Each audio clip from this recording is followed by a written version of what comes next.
Bem, agora, né, vamos começar com a nossa aula de História. Hoje vai ser o conteúdo Invasões Europeias no Brasil, páginas 68 e 69.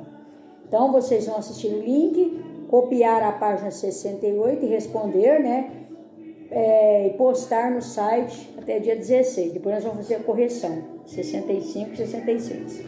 Bem, nós sabemos, todos vocês sabem, que o Brasil ele teve muito prejuízo com certos países, principalmente o primeiro, né, um dos primeiros que se viu no direito de invadir o Brasil foi Portugal. Nós sabemos que Portugal, ele invadiu nossas terras, ele descobriu nossas riquezas, ele impôs o idioma deles. Portugal nos impuseram. Aliás, os portugueses, quer dizer, nos impuseram a linguagem deles.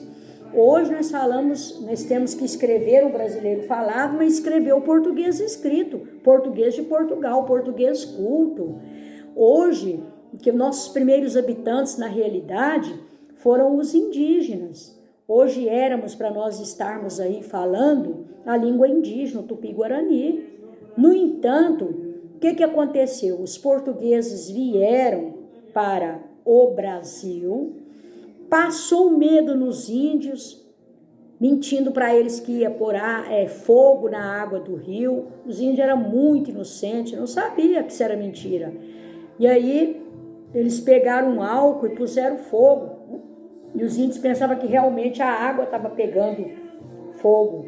Aí deixou eles entrarem nas nossas terras. Aí saiu gritando, Anhanguera, Anhanguera, que significa diabo velho, diabo velho. Aí os portugueses adentraram nas nossas terras e fizeram o carnaval.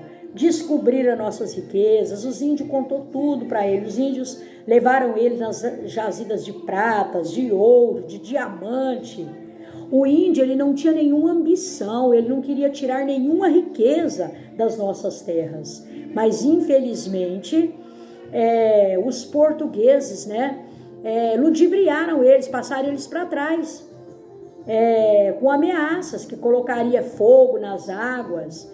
A maior riqueza para eles era a água e a natureza. Eles não queriam ver aquilo ali prejudicado. No entanto, os portugueses invadiram nossas terras, roubaram nossas pedras preciosas, o ouro, impuseram o vocabulário deles, e aí todo o país se achou no direito, de tirar uma casquinha do Brasil. Em 1555, começou a chegada dos franceses aqui no Brasil, na Guanabara, no Rio de Janeiro. Em 1567, houve a expulsão definitiva dos franceses, pelos portugueses. Em 1612, foi a chegada dos franceses ao norte e nordeste, principalmente em Maranhão. Em 1615, os franceses foram novamente expulsos do Maranhão, pelas tropas portuguesas. É claro, Portugal era o mais interessado, visto que foi ele que começou essa invasão, então ele andava querendo outros países, repartindo a riqueza com ele. Em 1624, tentativa dos holandeses, de virem também invadir o Brasil. Em 1630, eles foram bem sucedidos, os holandeses foram bem sucedidos e invadiram, Olinda. Em 1657 houve a expulsão novamente dos holandeses pelos portugueses. Então todos que chegaram para tirar um proveitinho, aproveitar da situação, os portugueses davam um jeito de mandá-los embora, certo?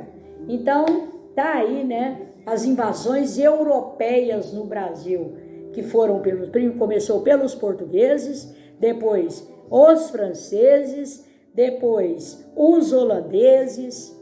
Mas todos os portugueses deram um jeito de mandar eles embora para eles continuarem, cada dia explorando mais. Agora vamos fazer a correção da página 65. é resposta pessoal A1 e A2. Aí, ó, escreva algumas mudanças no modo de vida dos seres humanos que favoreceram a formação das primeiras cidades da humanidade. Então, os grupos humanos, eles deixaram de ser nômades, né? Eles fixaram numa região. Com o passar do tempo, foi possível formar um estoque de alimentos, estabelecer o comércio e organizar a divisão de trabalho no mesmo espaço. Marcar com X as frases verdadeiras, tá? Que as verdadeiras. As vilas da época colonial deviam ter a Câmara Municipal e o Belourinho, e as primeiras vilas e cidades brasileiras surgiram no litoral. Essas são as certas, certo? Então tá terminado, aí tem umas datas aí. 1636 foi elevada à categoria a vila batizada de Penedo de São Francisco. Em 1534 começa a formar o povoado, né, na margem do Rio São Francisco, e em 1842 foi elevada à categoria de cidade, passando aí a ser chamado de Penedo, certo? Então, terminada a nossa aula de História.